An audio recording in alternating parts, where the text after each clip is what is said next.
Teve um jantar importante, Princesa Isabel, com o É, conde, né? aqui tem esse nosso fato relevante.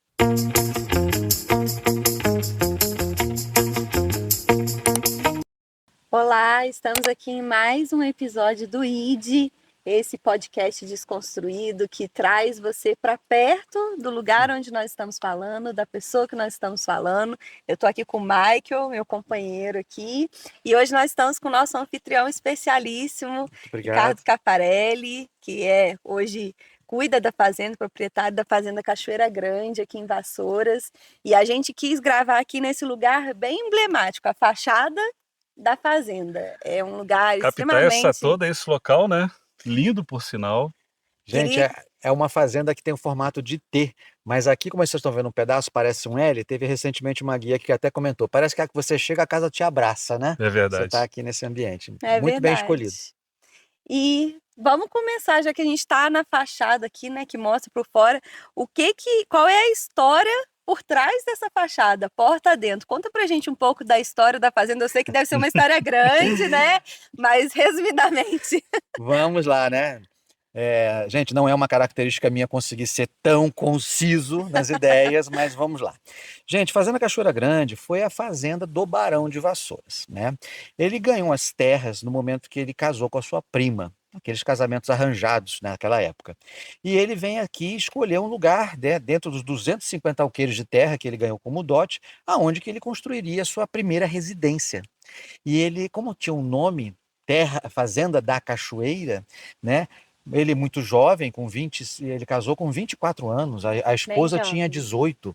E alguém fala assim, rapaz, se tem esse nome, provavelmente tem que ter uma cachoeira nessas terras. Então, se eu fosse você, escolheria um local próximo à cachoeira, porque é interessante você ter acesso à água. E por isso que ele escolheu esse ponto, onde tinha, na verdade, um morro, que ele foi feito um corte, né? Manualmente, né, na base da enxada, para se criar um platô e construir a casa em T, segundo os historiadores, por conta do sobrenome Teixeira, né, que é o sobrenome principal, né? O pai dele, do Francisco José Teixeira Leite, foi o Francisco José Teixeira, o também barão de Itambé. Então, como é que vai chegar nas nossas mãos? É um longo período, né? Desde 1830 até 1987, quando meu pai concluiu a compra da fazenda. Compra que começou a ser negociada cerca de um ano e meio antes. Nós viemos passar um fim de semana na fazenda de um amigo muito próximo e querido. E neste final de semana, este amigo conta, né? Olha, Francesco, meu pai, vendo que meu pai elogiava, né, muito a fazenda, Fazenda Triunfo, eu soube que tem uma fazenda que está havendo aqui nas proximidades. Você não quer conhecê-la? E foi nesta forma, por acaso, né? Apesar de que eu acho que o acaso não é por acaso, Sim. mas a gente veio aqui como um turista, né? Quase que um invasor, né? Na verdade, né? Só não foi invasor porque tinha uma pessoa da Fazenda Triunfo que conhecia quem morava aqui, então abriu, né, a porteira para a gente entrar. Mas a gente se deparou com um cenário muito degradado, porque eram 30 anos de total abandono, né? Mas o meu pai não se intimidou por esse abandono, não. Ele foi atrás, ele conseguiu o contato do dono na época, um outro italiano. Essa fazenda tem uma ligação forte, né? São pelo menos 3 italianos que passaram por aqui pela história dela. O doutor Lazzarini, o primeiro, né? Médico de Vassouras, né?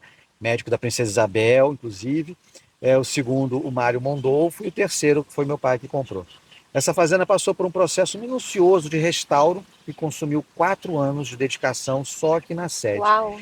E a partir então do Natal de 91, que foi uma data muito importante, né, a inauguração da casa, a fazenda se transforma numa fazenda de gado de leite, né? Essa foi a vocação da fazenda prioritária do meu pai nesse momento.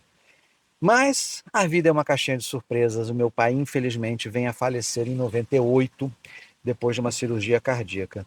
E a fazenda passa então por uma incógnita. O que a gente vai fazer? Isso era dele, né?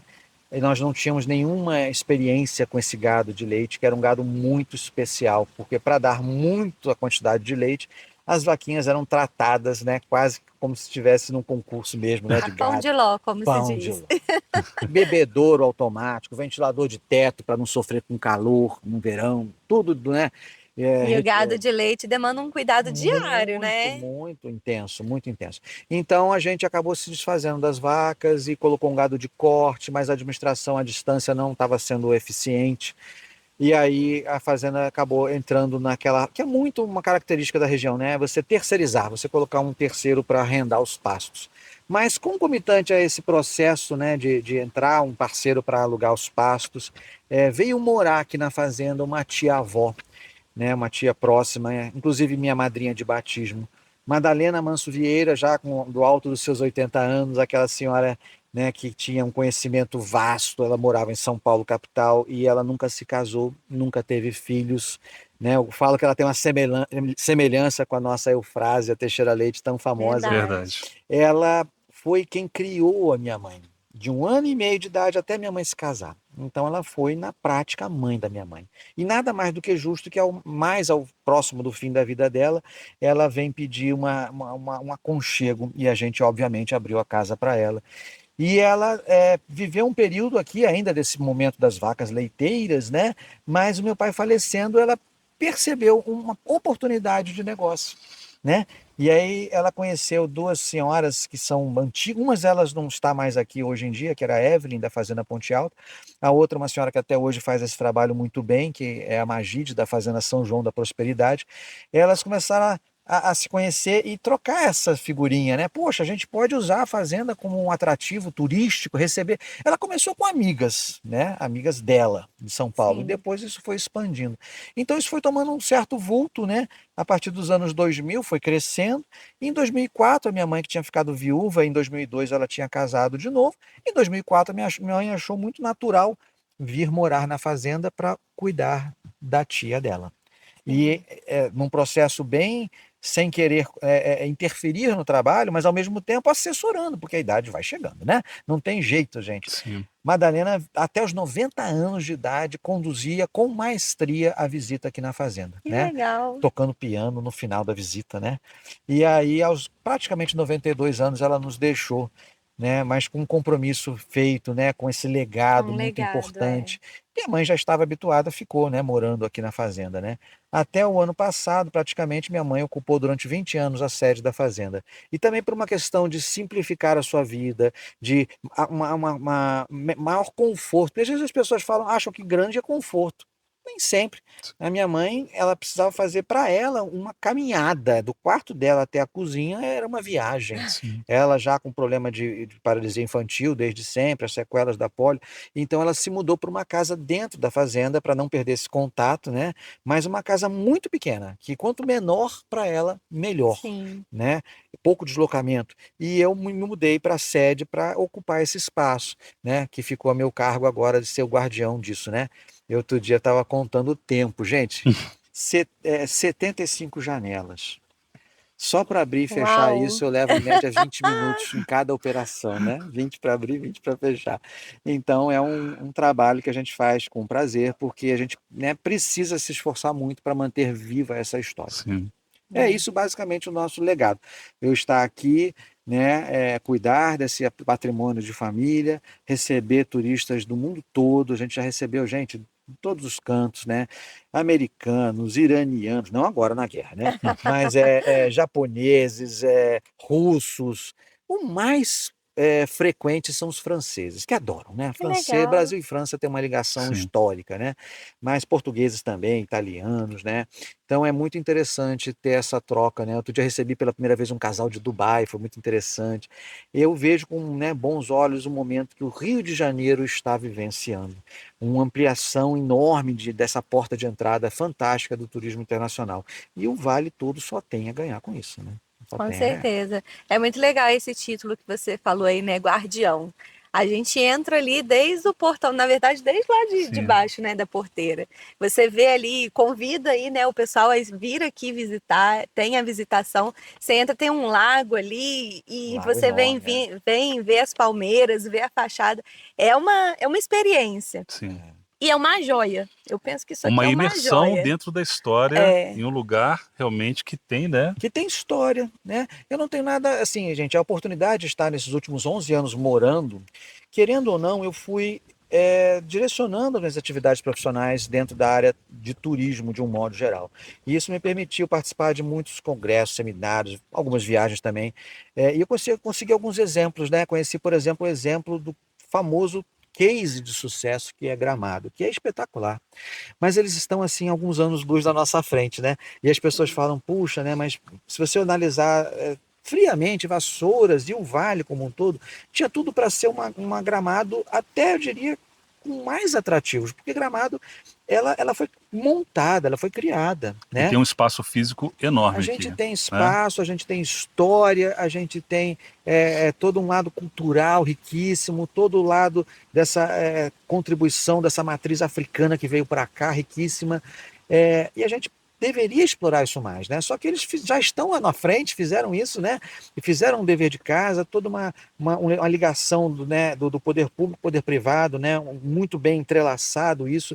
Então você tem um turismo que em um mês de alta temporada em Gramado, ela recebe mais de 1 milhão de turistas. E se você Sim. for fazer a contabilidade da nossa região, nossa, acho que precisa de uma década para a gente somar 1 milhão Você de falou uma turistas. questão interessante, as cidades aqui, Paulista, igual Campos de Jordão, parece que recebe Também, 3, 4 milhões também. de Eu tive há turistas, né? pouquíssimo tempo. Eu fiquei mais ou menos uns 13 anos sem ir a Campos do Jordão.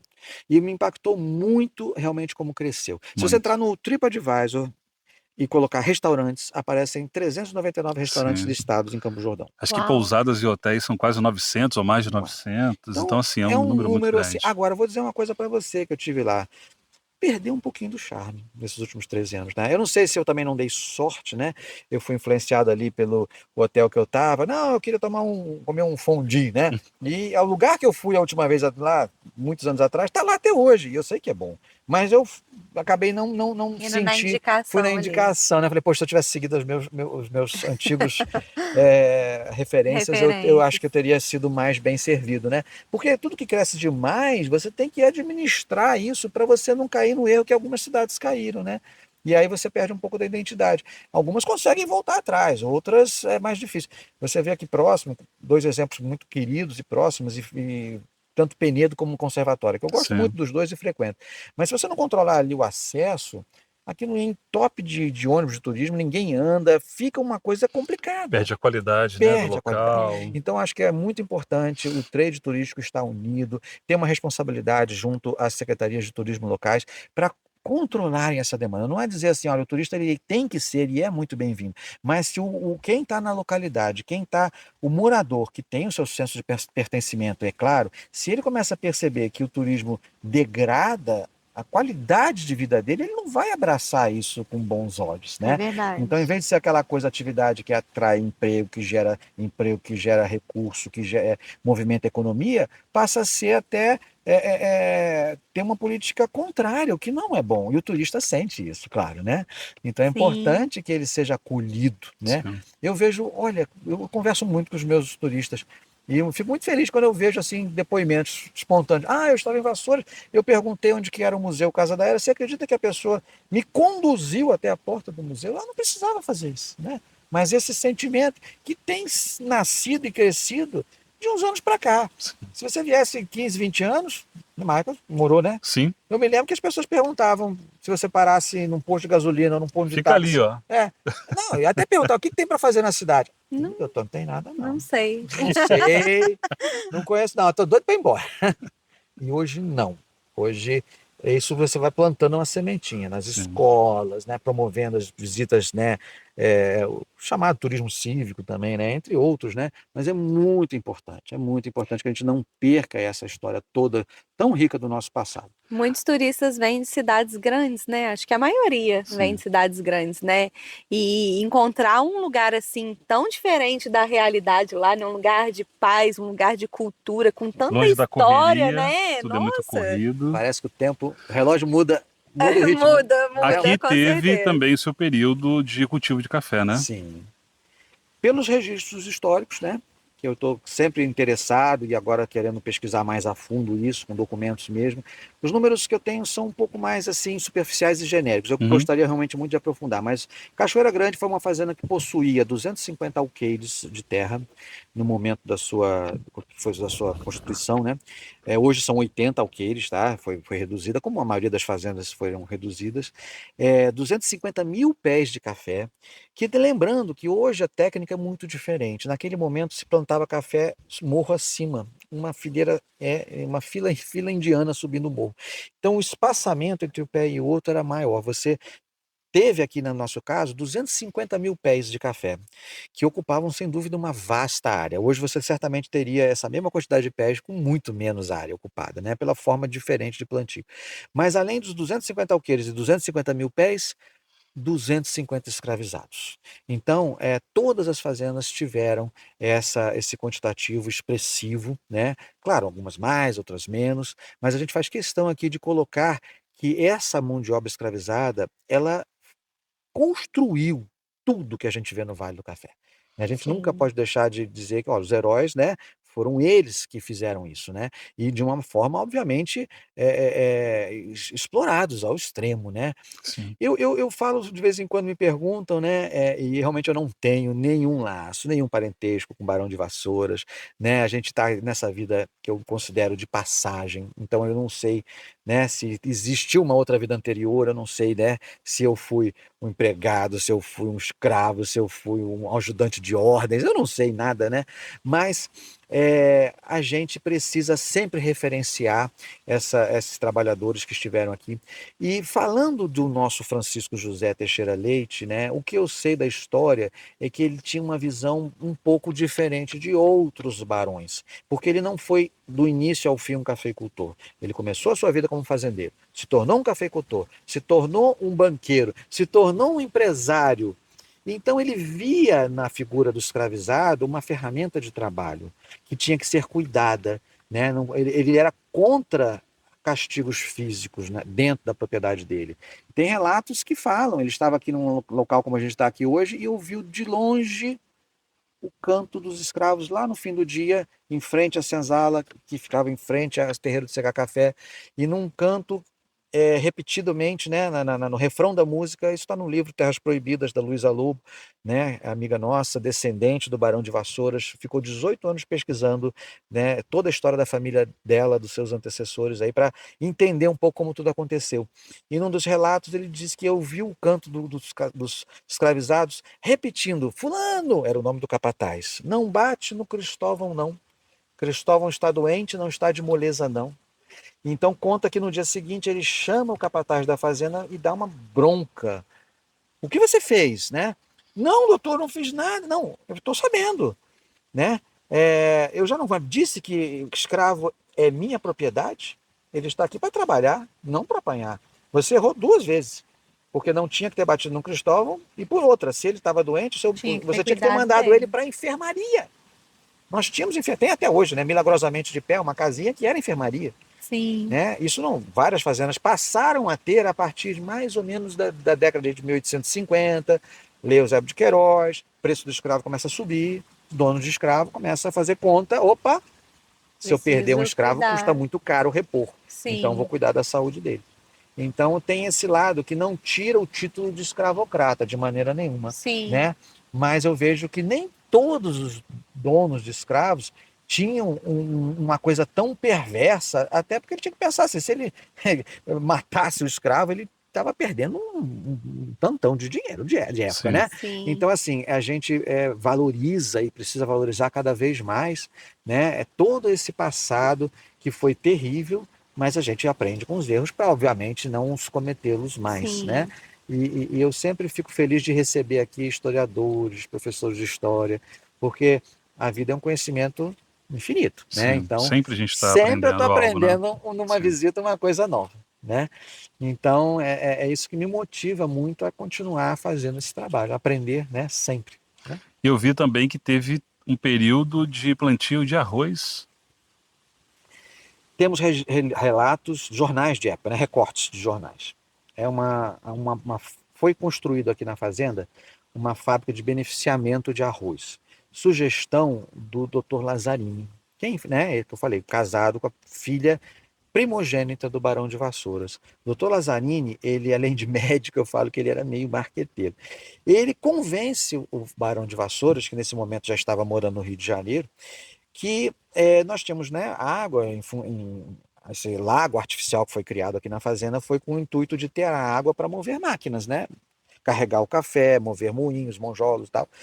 E aí, com esse excesso de água, ele poderia instalar uma roda d'água e um ferramental, um maquinismo, como CH, como se escrevia antigamente, com pilões gigantes que socavam arroz dentro de, temos até hoje, duas pedras enormes, esculpidas em formato cônico. Esses pilões iam batendo ali e descascando o arroz.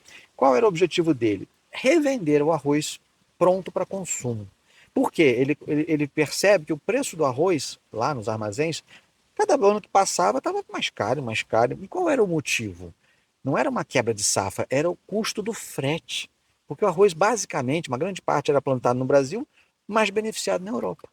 Então, esse transporte lá para cá Nossa, encarecia. meu, sim. Então, é claro que as fazendas tinham sua parte de autossuficiência, é claro que essa fazenda plantava arroz, feijão, batata, milho, mandioca, etc., para ajudar no consumo interno. Mas ele começa a observar que, né, provavelmente o excedente ele tinha que comprar fora e o preço disparando, disparando. Ele convence, não, vamos fazer aqui. A gente faz o processo o arroz, pensa bem, o arroz é na várzea, não tira o espaço do café. O café é no morro, Sim. Sim. né?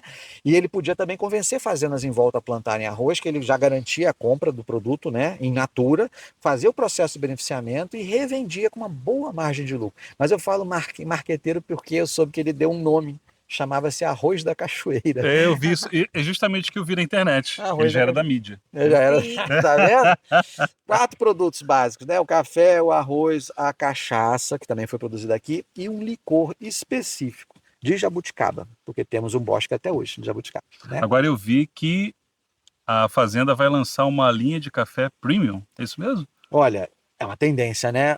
O mercado, o brasileiro está consumindo cada vez mais café. Sempre consumiu muito, né? Sim. Maior exportador do mundo. Mas e cada vez mais se busca um café de qualidade superior. Se você falasse, eu recebi aqui um cara importantíssimo da Alemanha, foi cônsul da Alemanha no Brasil nos anos 2003, 4, 5 por aí. E ele falava, olha que ironia, né? Brasil é o maior produtor do mundo. Mas sabe qual é o maior comerciante de café do mundo? A Alemanha, que não tem um pé plantado, mas ela compra e Compra, revende, né? revende. Era o maior mercado do mundo, era o mercado alemão de comércio de café. Então, e ele falava, poxa, mas o café de dentro, interno nosso, era ruim. Mas foi melhorando, né? De Sim. 2003 para cá, graças a Deus. Então você tem cafés de alta qualidade disponíveis para o consumo do brasileiro, né? E aí as pessoas que vêm me visitar aqui começaram a me pedir um café em grão, né? E eu só tinha um café moído. Então eu fui buscar isso, uma parceria. A gente realmente fez essa curadoria para selecionar um café que vem do interior de São Paulo, tá? Não é nosso. Aí eu sou muito claro e transparente, porque, gente, Vale do Café Histórico, nota 1000. Mas Vale do Café, como produtor de café, a gente está engatinhando. Isso é uma das perguntas mais comuns. Mas por que que foi no passado, né? E hoje não é? Sim. Porque mudou tudo, mudou o café, mudou a forma de plantio, mudou o cultivo, mudou. E a gente tem que correr atrás e temos alguns desafios que são muito grandes, né?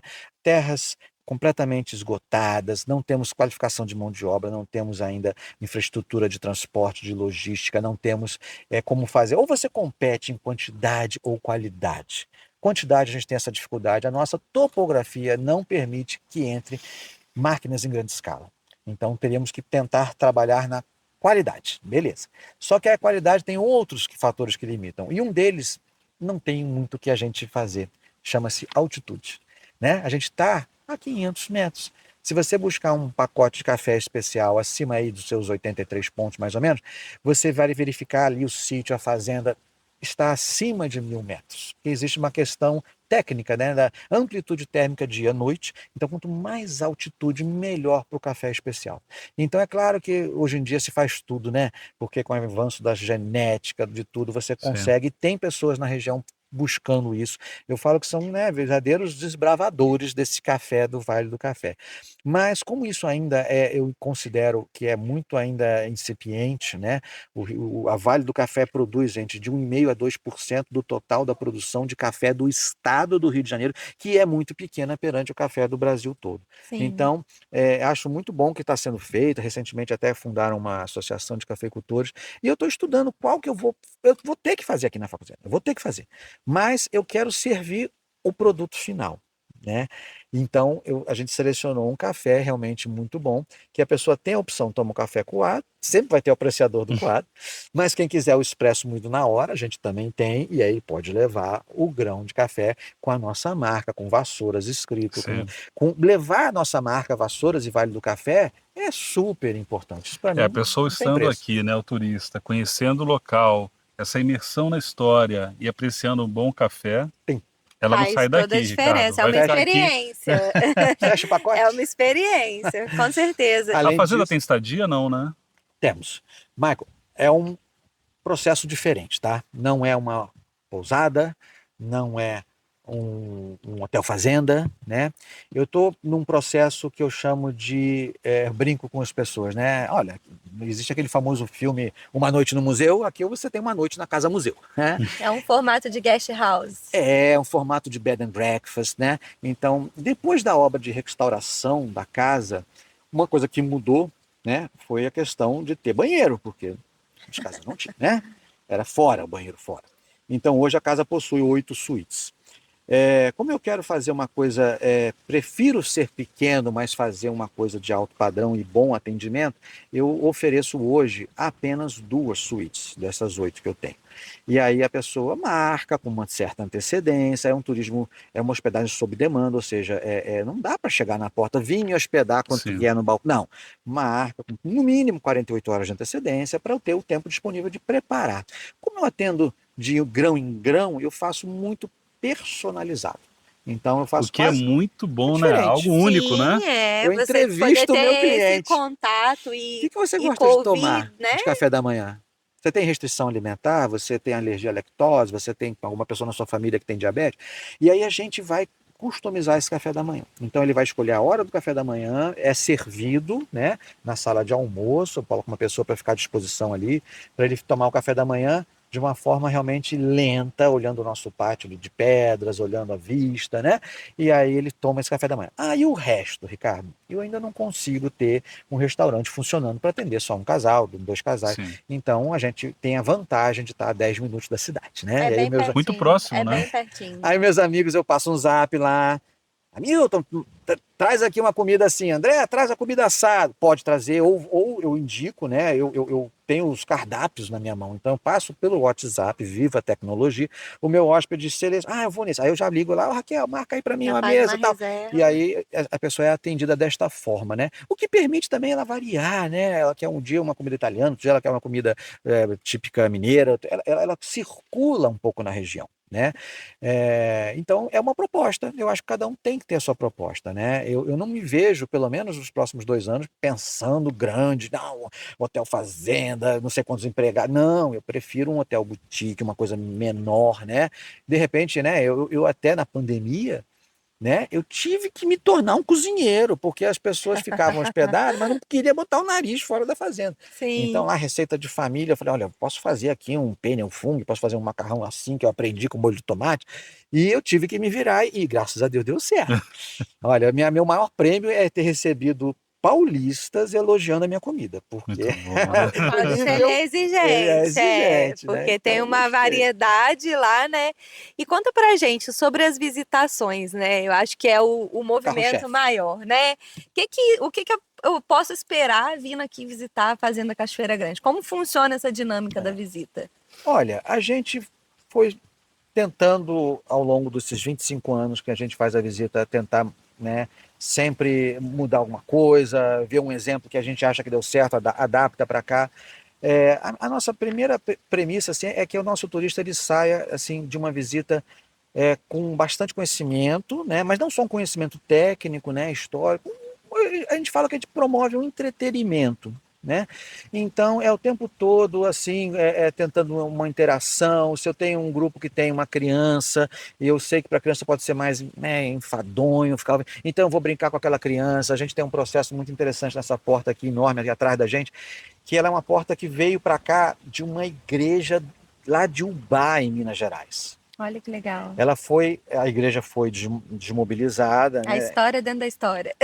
A gente não demoliu a igreja, não. A gente já Sim, comprou sim. a porta sempre que estava, né, separado, tanto a porta principal quanto a porta lateral da igreja. E ela foi encaixada aqui na fachada e esculpida. Essas pedras vieram de outras casas que foram adaptadas para encaixar aqui.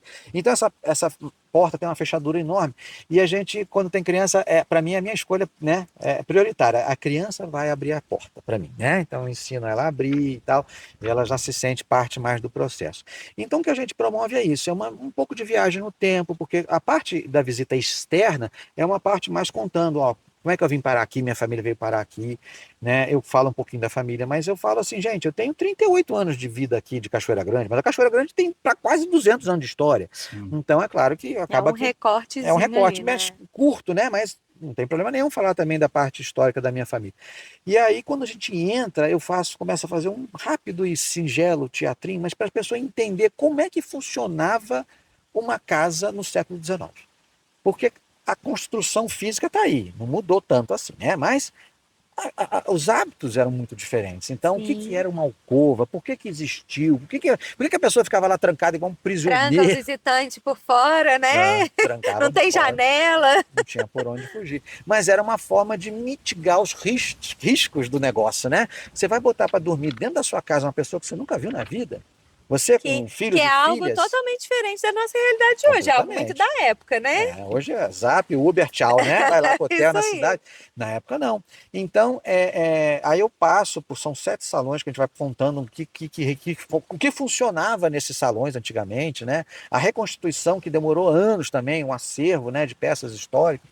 E aí a gente, no final, que é muito agradável, é uma sala enorme, que é considerada, acho que é a maior, pode se bobear em metragem quadrada, são 144 metros quadrados de um ambiente único que era a antiga cozinha da casa. Então, hoje não é mais cozinha. Então, ali tem pelo menos 40 e poucos lugares para você sentar. Esse número é estratégico, porque no ônibus, né? Se vier um ônibus cheio de turistas, são Sim, aí 40 e 44 pouco. lugares. Então, as pessoas sentam, se servem no lanchinho. É uma sala que a gente até incentiva, né, a tirar foto. No resto da casa, não, mas nessa sala, sim, porque quer fazer um registro, quer contar que veio, contar um para o outro. Olha, você já foi na casa da Era? Não. Você já foi na fazenda não sei o quê? Não. E essa interação eu acho muito positiva para o turismo. Então a gente toca um piano também, que é uma característica, né? Porque essa minha tia que morou aqui, ela era dela, prazer dela demonstrar essa habilidade que ela tinha, né? Então a gente Legal. tenta manter isso vivo, tocando 2, 3 musiquinhas de piano. E fizemos uma coisa também, uma loja pequena, mas para ajudar a divulgar os nossos parceiros e produtores locais. É pequeno, eu não consigo atender a todos. Às vezes a pessoa, me vende, né, quer revender. Eu falei, eu não tenho espaço físico ainda para isso. Mas a gente sempre tem essa ideologia. Produtos locais, produtos que não sejam encontrados com facilidade por aí, sempre produtores, uma cachaça que eu escolho da região, tem a opção normal, mas tem ela saborizada. Então tem cachaça de café, cachaça de cravo e canela, Que cachaça de legal. banana. As pessoas adoram. E Tem tem muita coisa licor, premiada aqui na nossa região, né? Do tem. queijo, a cachaça, tem Gente, muita coisa. quando você ia imaginar que um queijo do Brasil ia ganhar um prêmio lá na Na França, França. Uhum. né? Então a gente está assim, né? Tem que valorizar essas pessoas que fazem uma dedicação, um amor incrível, né?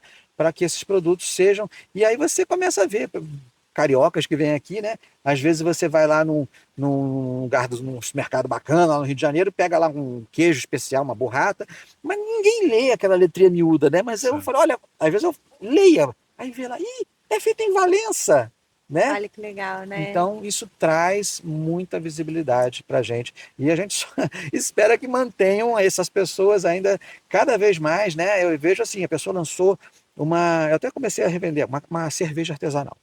Mas olha que bacana, eu não sabia, nunca tinha provado. Cerveja com sabor de macadâmia. Eu não Olha, conhecia. Aí já botei aí para testar, né? Gente, se a gente não testar, a gente nunca vai saber se dá certo. Sim. Eu confesso que eu era um pouco cético, né? Não tô conseguindo aquela performance toda de vendas, mas, gente, tudo tem um amadurecimento, né? Tudo tem um prazo, Tem né? um público Tem um específico, público. A né? cachaça você tem uma provinha e a pessoa olha. A cerveja é mais complicado, a prova é mais Sim. complicado, tem que estar refrigerado, né? Tem os Aham. outros dificuldades, mas Mas o fato de você ter algo que o turista possa levar faz para ele dá um sentido muito grande, né? É eu, muito, às Leva um vezes é a graça da pedacinho, viagem, né? Levar é, eu um. tenho essa de lembrança. R$ 10 a R$ 300. Tem para todo Que bolso. legal, Tem que ter. que legal. Senhorinhas levam para. Ah, vou levar para o meu neto. Ah, o tradicional imã de geladeira. O chaveirinho. A paninho de prato. E tudo isso com o nome da fazenda, com o nome de Vassouras, com o Vale do Café. Né? Isso que é levar a nossa marca aí, né, para várias outras regiões Os Sabe outros qual é o países. mais interessante disso? Que aqui a região é conhecida pela história da região, dos barões, do café, enfim.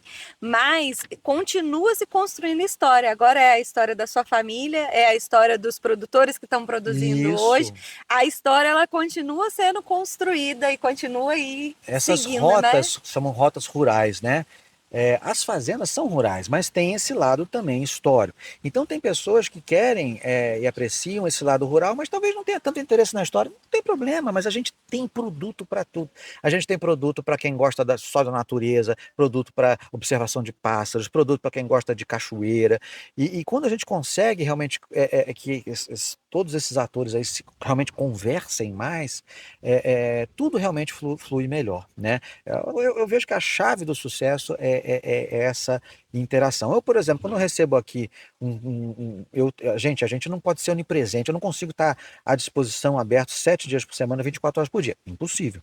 Então, às vezes acontece, uns dias vou viajar, eu não estou aqui, ou por algum motivo a fazenda vai estar fechada por uma manutenção. A pessoa me liga, eu falei, opa, peraí, ó, minha amiga aqui. Aí passa, pô, tô fazendo. Mas isso com a maior, sabe, das intenções, porque o que importa no primeiro lugar para mim é o quê? É a pessoa sair da região com essa observação muito positiva. 100%, gente, de aprovação, eu falo, nem Jesus É algo Cristo. muito particular, né? Mas a Sim. gente precisa buscar sim, porque é muito ruim. É aquela velha estatística. Se a pessoa gostou, ela fala para 10. Se ela desgostou, ela fala para 100. É Sim, verdade. Então, a gente precisa tomar realmente muito cuidado de entregar o que você anunciou, sim. né? De saber que imprevistos acontecem, mas tudo tem a ver com como você contorna a adversidade. Sim. Posso contar um case? Claro. Com Eu certeza. recebi aqui uma vez, na nossa hospedagem, um cara que era diretor da TV Globo, mas diretor das afiliadas, era um cara importante. E ele veio aqui num Réveillon. E aí, nessa época, a nossa estadia era numa casinha fora aqui da sede principal.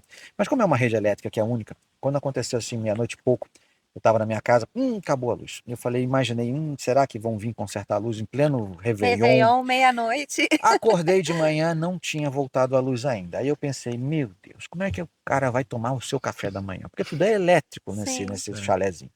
Aí eu falei, peraí, eu tenho aqui uma cafeteira italiana, eu faço no gás, vou fazer o café, coloco numa garrafa térmica, eu tenho um pão congelado, eu vou botar no meu forno a gás, eu descongelo, eu vou pegar um cooler que eu tenho, vou ali em Vassouras, compro um saco de gelo. Eu fiz um kit e deixei na varanda dele. Aí ele acordou, viu que estava sem luz, mas quando ele abriu, opa, pô, bom, ele tomou o café da manhã dele. Ele pôde botar lá dentro as coisas dele que podia, né, se ficasse muito tempo, precisava de refrigeração, usou. Ele ficou com uma felicidade tão grande que teve o Réveillon. No carnaval seguinte, ele Ele voltou. voltou. Aí ele chegou E assim e falou: você pensou assim, ufa, contornei. mas você sabe que pé frio é uma coisa que, né? Ele acabou a Ixi, luz de novo no carnaval. Mas, nossa, mas aí, é muita sorte. aí a gente já tava amigo. Aí ele falou assim: olha, eu falei, você quer jantar lá na minha casa, né? Eu morava em outra casa. Aí ele, não, o vinho deixa que eu levo. Aí, olha, foi muito agradável. Entendeu? Assim, a gente contornar a adversidade é muito importante. Porque a gente até o teu 6 estrelas, pode acontecer. Sim, Então, como você contorna é que eu acho que faz a diferença. E tem as particularidades do local, né? Aqui é um local de sair do centro, de você trazer uma pegada diferente e vai É. ter ali E as suas tudo tem um questões, né? tamanho. Aí ele vai falar assim, mas a falta de luz foi pensada? Era para você fazer uma imersão na época que não tinha É, eletricidade. eu pensei já, sabia, em fazer aqui tudo com velas à É noite. verdade. É uma dos meus projetos para o futuro, de fazer a visitação noturna e tal, que é uma coisa Então, quando for diferente. assim, acabou a luz, faz parte. Ó, Faz parte. é imersão. Teve um jantar importante, Princesa Isabel, com o É, conde, né? aqui tem esse nosso fato relevante, que a gente explica. Olha que ironia do destino. 13 de maio de 84, 4 anos antes, exato, antes da abolição, Sim. o Barão de Vassouras morreu, no Rio de Janeiro. Morreu. Causas naturais, onde eu li até então. 79 anos. Também estava bom, né? Para a época, a Sim, é uma expectativa expectativa média bem era de alta. 40 anos. Ele estava com o Sim. dobro.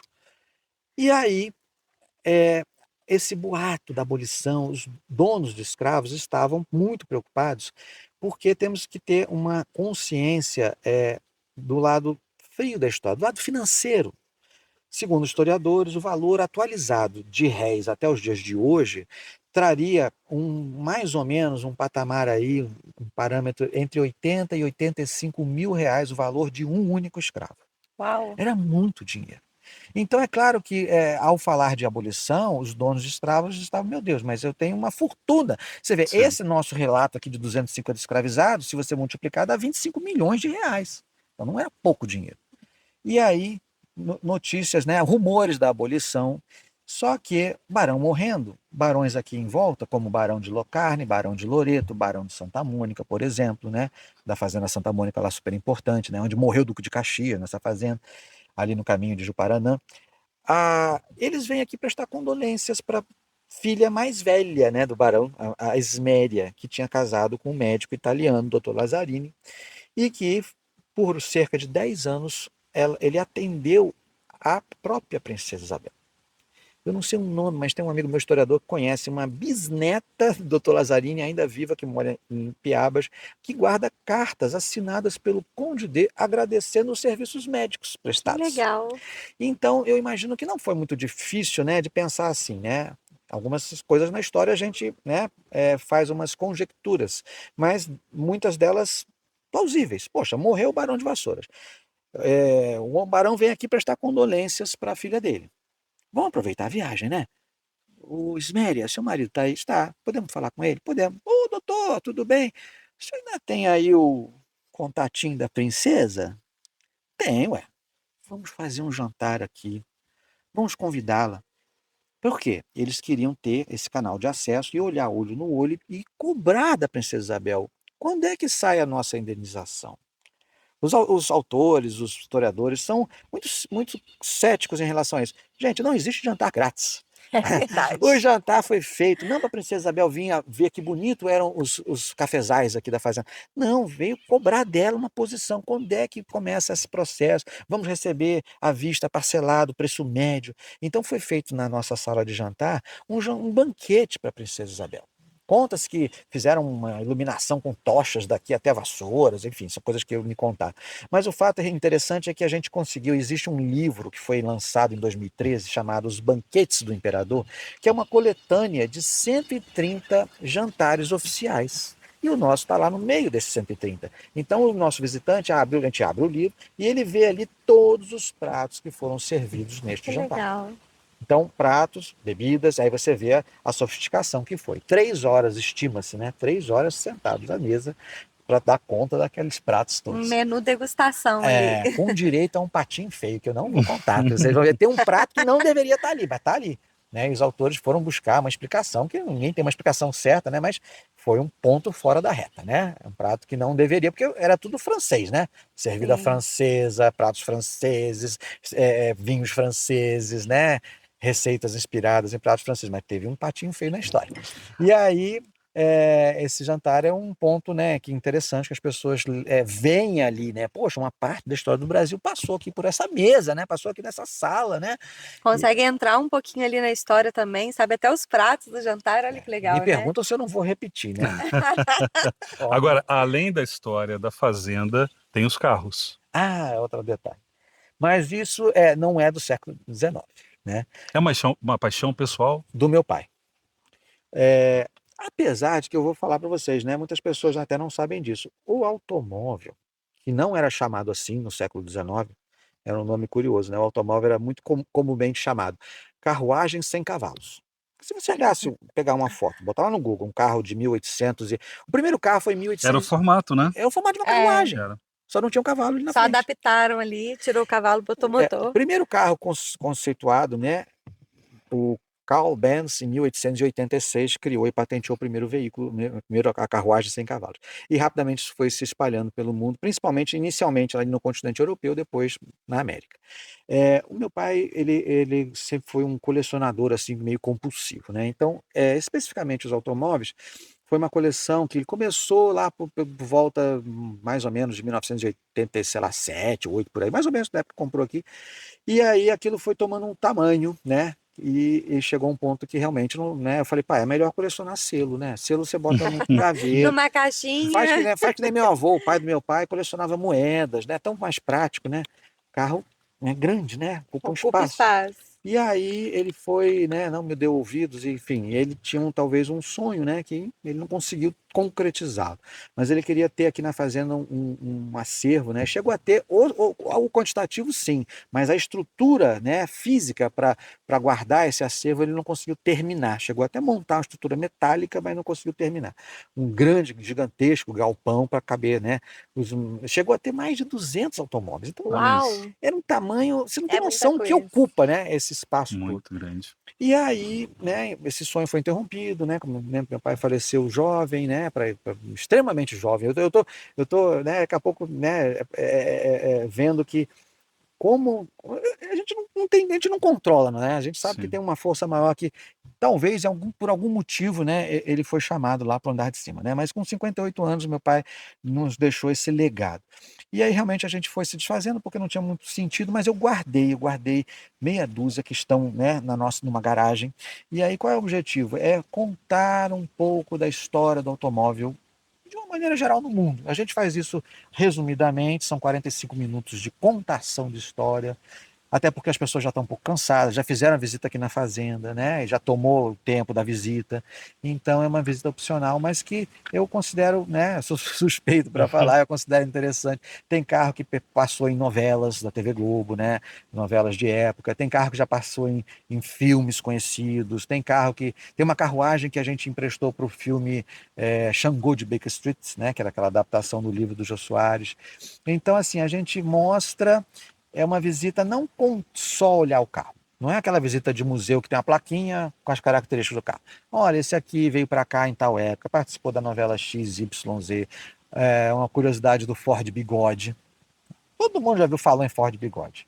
Aí eu pergunto, você já viu uma foto do Henry Ford, por acaso? Aí ele falava bigode. É verdade. Então tem uma peça do carro mais emblemático da vida, da história, né? Que é o Ford modelo T, que tem uma peça atrás do volante. Se você olhar assim de trás, mas peraí, mas lembra aquele bigode de antigamente, que ficava Sim. assim, né, esticado com um parafina, aí o bigode ficava em pezinho, né? Qual é o apelido do Ford Bigode aí? Né? Vem de uma peça do carro, não dele, Henry Ford, né? Então é nesse estilo, né? A gente contando um pouco, e aí lá as pessoas adoram, tiram foto, né? Querem registrar isso. E isso também até me ajuda também quando eu tenho muitos amigos que fazem parte de clubes, colecionadores, às vezes até já aconteceu de pedirem para fazer alguns eventos, né? Não um evento de grande porte, mas eventos para aproveitar essa situação de ter esse espaço, né? E trazer os carros deles também, e botam junto e tiram foto, né? É um hobby muito saudável, né? Sim. Quando minha mãe reclamava um pouco, às vezes, né? Porque era sempre toda semana, chegou mais um carro, meu Deus. Eu falei, mãe, mas e aí? Onde vamos colocar mais um carro? Mas 250? pelo menos assim, né? Assim, não é aquele hobby de pessoas que, sei lá, são viciadas em jogo, de cavalo, às vezes perdem fortunas. A gente tem casos na história de pessoas, famílias que, cara, Sim, perdeu uma fortuna apostando em cavalo. Tudo bem, no gosto de cada um. Mas o meu pai gostava mesmo objetos de arte. E por que ele tinha muito carro das primeiras décadas do século XX? Porque se você realmente olha, a indústria automobilística ela foi ficando tudo mais igual. Gente, hoje é uma coisa Sim. louca, E né? antes não era assim, Você né? Cada varia um as tinha marcas, os modelos são formato, iguais, uma né? Você olhar rápido particularidade, assim, sim. para 3, 4 carros diferentes, parece tudo igual a mesma marca, É né? verdade. Hoje, naquela época não. Então, o meu pai falava, quanto mais antigo, mais arte tinha ali em cima de 4 Sim. rodas, né? Então é por isso que ele gostava Legal, é mais. um olhar diferente sobre algo que para muitos pode ser comum, ele traz um olhar ali, né? Ricardo, Falei demais. não foi De forma maravilhoso?